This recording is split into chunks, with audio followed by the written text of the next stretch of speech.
President Kennedy was assassinated, and it changed the course of American politics.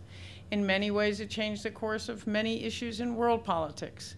We all knew where we were, most of us, at the time, and very few things have lived on with the legacy of President Kennedy as much as his work and, of course, conspiracy theories about his assassination. So I am very pleased to have with us one of our own, UNCA correspondent, Stefano Vaccara. Thank you very much, my friend, that took the time to read the book. I want to first, before I say something, I'll leave the floor to questions. I want to thank this organization, my colleague, Pamela Falk, that of CBS is running in a wonderful way.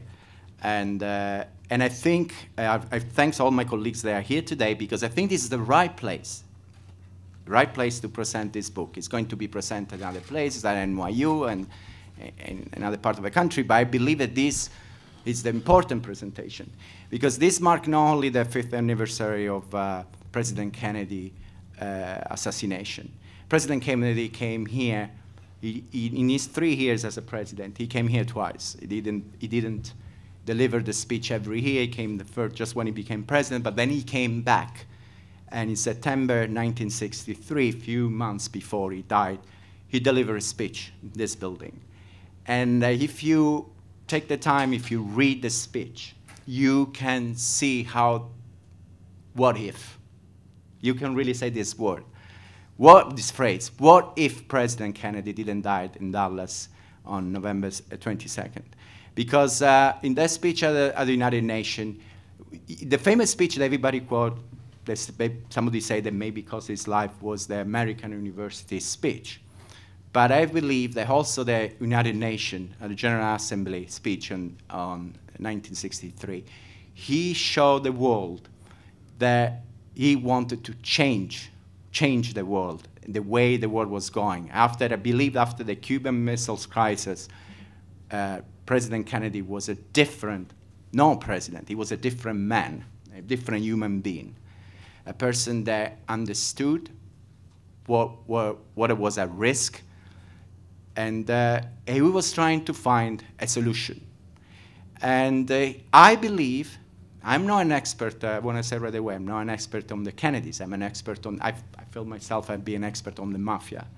But I care about international relations, and I believe that President Kennedy believed on the United Nations. You know, with the American administration and president, we have moments where I believe that the last months of President Kennedy's life, he believed in this institution. And he showed in his speech. And if you go and read that speech, you will find him talking about issues that are talked today. Environmental, for example, issue. He was talking about environment. And so he was not talking only about disarmament, but even issues that are talked 30, 40 years after his death. With this parenthesis, now I'm going to talk about, very briefly, I'm going to say this, it's not a complicated story. Actually, for me, the reason why I did this book is because I live in this country. My family, I created a family in this country. I have 2 kids. I'm an American citizen, not only Italian. And for me, was very important. I couldn't understand why such a simple story, in the sense it was not difficult to find out who killed our president in 1963, why it didn't happen. Why after 50 years, actually, we are still here debating who killed President Kennedy. For me, not only because, well, probably because I'm Sicilian, I have to say. Probably because I teach a course on the Mafia.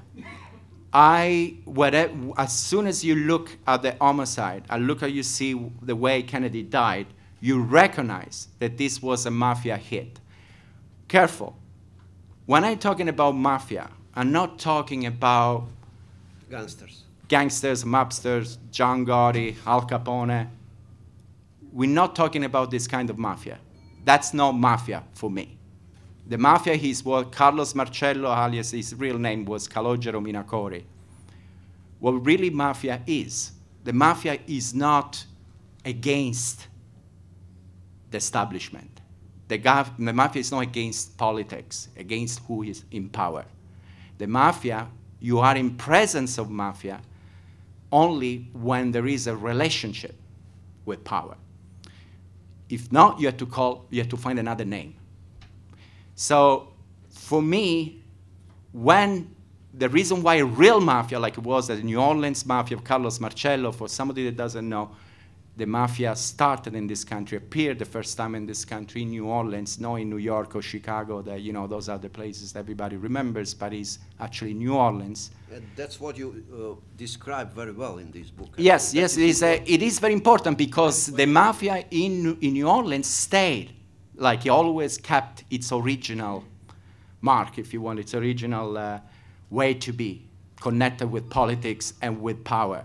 Instead, in New York, in Chicago, in Buffalo, in Philadelphia, whatever you want, it's been always, yeah, there were moments if you want, but the most of the time, I believe, it was still dangerous, but not as dangerous as was Marcello's mafia.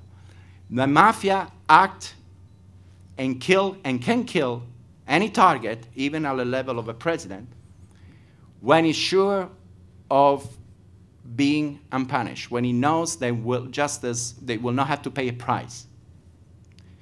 I write in my book on the beginning right away that for a major assassination, usually you need, an investigator needs 3 ingredients if you want, right? That is, you need a motive, you need the means, and you need the opportunity. So an investigator that goes to a murder scene will look for it.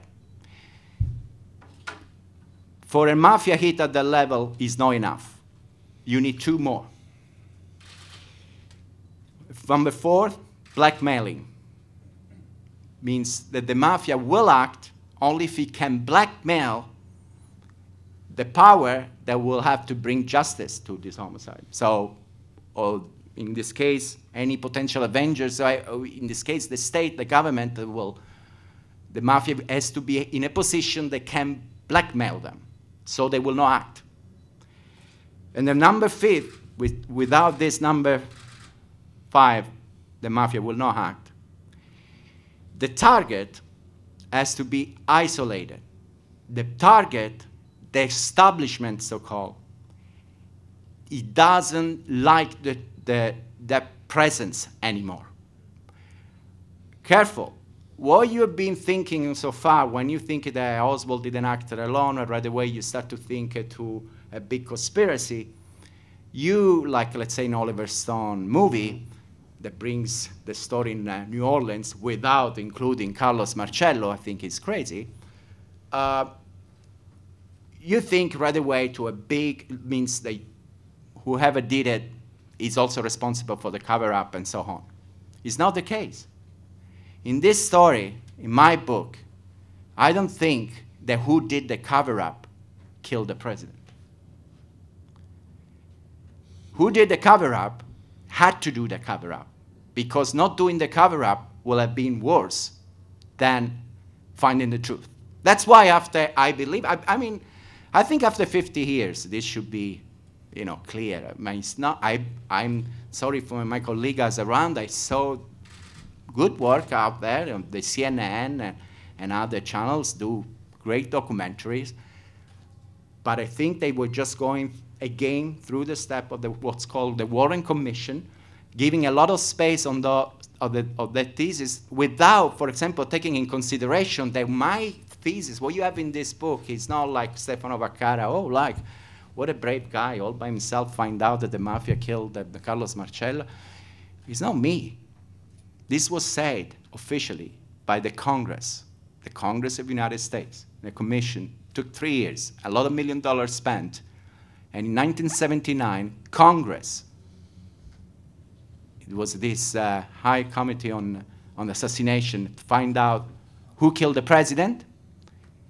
Congress, in documents, there's several thousand of pages, but you can read it online. Congress thinks that this man, Carlos Marcello, he's responsible, doesn't have the proof. They can't say, we can't prove it in court. But we think that he is the major suspect in killing, and now I tell you why he killed the president. He killed the president to stop the brother, Robert Kennedy. In this picture that you have, the encounter, the fatal encounter, if you want, for the Kennedys, happened in 1959 when both the brothers were part of a commission, anti-Racket commission. They were trying to investigate in Congress. They were trying to investigate the relationship between the Mafia and trade unions. Robert Kennedy, while John Kennedy was already a senator, Robert Kennedy was a counsel of the committee, and he was actually responsible for the investigation, to do the calls, to make the people come in front of the committee. And he did the call to have Carlos Marcello in front of the committee, and he did it because already Carlos Marcello has been called by the Kefauver Commission 8 years before, the first commission for Congress. And Robert Kennedy understood that who he had in front, he was the most, I would say, powerful mafia boss that this country had. Unfortunately, I would say you always heard names like Giancana, Trafficante, of course, very, very powerful people in the crime scene. But I believe that Carlos Marcello, for his connection, the real mafia, the real connection he had with power, governors, congressmen, mayors, the way he was always able to isolate himself. And also, I have to say, today, I don't know how many of you before came here or before received the invitation to come here knew his name. And instead, if somebody had told you, I don't know, John Gotti or Al Capone, of course, everybody knows the name. But Carlos Marcello is responsible for the homicide of the last century. Nobody knows him. I want to leave to the floor. I just want to tell you this. In this book, you will not find all the little details about who shot whom. And I'm sorry, Harold, you did everything right. Only one thing that I think I want to make sure that there is known. I believe that Oswald was involved. What I mean is to say that... But not alone. And not even. I mean, it could be in my book, you have, important that you have Carlos Marcello all the time in any scenario. You can have Oswald shooting with other people. You can have Oswald shooting alone. You can have Marcello be helped by the anti-castrist. You can have Marcello helped by the drug dealers from Marseille. You can have any solution. Doesn't prevent Carlos Marcello being behind the assassination that he also actually confessed then in prison to an FBI informant. But what is very important here is that in any scenario you have, when you have this man that is connected with Oswald, I don't remember if you said, but Oswald, yes, was from New Orleans, was born in New Orleans, but he was raised, he didn't have a father, but he was raised by his uncle, that's Maret, that was Carlos Marcello Bucchi. You have that in chapter 19. Yes, good. For 30 years was Carlos Marcello Bucchi. And David Ferry, that just to remind you, you know who is David Ferry? Is the in the movie of Oliver Stone, he's Joe Pesci. So you know. So Oliver Stone is able to do a movie with actually the people that he's there, but he doesn't have Carlos Marcello in there. David Ferry was seen, that was working for Carlos Marcello, was in court with Carlos Marcello, was an investigator for Carlos Marcello, a pilot investigator, was paid by Carlos Marcello, and was seen in New Orleans all the summer of '63 with Oswald in the gay bars. And finally, Jack Ruby. You see, until Jack Ruby appeared in this story, that's what is for me very strange. Is you can believe the Water Commission, you can believe anything, but not as a Sicilian, as a citizen of the world, when you have Jack Ruby killing Oswald 2 days after, in that moment, any person like the great journalist Dan Rather said a few days ago in a CNN documentary that was practically following the Warren Commission line, but at least Dan Rather said that, say, until the point you can believe anything. As soon as Jack Ruby, a man of the Mafia, a man that worked always for the Mafia, they could work in Dallas, there was Carlos Marcello territory, only because the Mafia made him work and he owned a lot of money to the Mafia. Well, after that, you cannot believe anymore in coincidence. So that's the moment that the investigation at Robert Kennedy, Attorney General, he knew who killed his brother. You will have to discover in the book why he didn't act. And I give you to the 4-point. Remember the 4-point, blackmailing. So, but he's Robert Kennedy, and I have a news for you, because I didn't see a lot of paper reporting, but his son, Robert Kennedy Jr., when he was asked by Charlie Rose, my book, the Italian version, was already, actually was going to print, and I stopped them and say to get that in. When he was asked by Charlie Rose, why do you think that, what you think about the Warren Commission, and do you think the Mafia could have been involved? Well, Robert Kennedy Jr. answered something that we have in the book. When my father, the Attorney General, saw that Ruby killed Oswald, asked the FBI all the telephone calls that Ruby had done in the previous month. Reading the list, he said, quote, "These are the same people that I called in 1959 to testimony in Congress. These are the people, of course, that killed his brother." Leave it to the floor for questions. Thank you. All right.